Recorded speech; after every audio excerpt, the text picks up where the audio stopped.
First ఫ్లోర్లో ఉండే అందరికీ ఒక 10,000 రూపాయలు ఆర్థిక సహాయం చేస్తున్నాం. అందరికీ ఇర్రెస్పెక్టివ్. వాళ్ళు కూడా ఒక డ్రామా అనిపించాం. పని లేకుండా 10 రోజులు ఇంట్లో ఉన్నారు. వాళ్ళు కూడా వాళ్ళకు కూడా ప్యాకేజ్ ఇచ్చాం, ఫుడ్ పెట్టాం. ఇప్పుడు కూడా 179 సచివాలయాల్లో ఉండే వాళ్ళకి 10,000 ఇస్తున్నాం.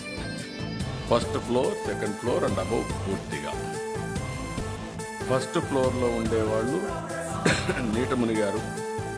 గ్రౌండ్ ఫ్లోర్లో వాళ్ళందరికీ 25,000 రూపాయల చొప్పున ఆర్థిక సహాయం చేస్తున్నాం. వాళ్ళ టీవీలు పోయినాయి, లేకపోతే అక్కడ ఎలక్ట్రానిక్ గూడ్స్ పోయినాయి, చాలా నష్టపోయారు. ఇది చరిత్రలో ఫస్ట్ టైం ఒక్కొక్క ఇంటికి ఇంత పెద్ద ఎత్తున 25,000 ఇవ్వడం అనేది ఇది ఫస్ట్ టైం. ఒకప్పుడు 4,000 రూపాయలు.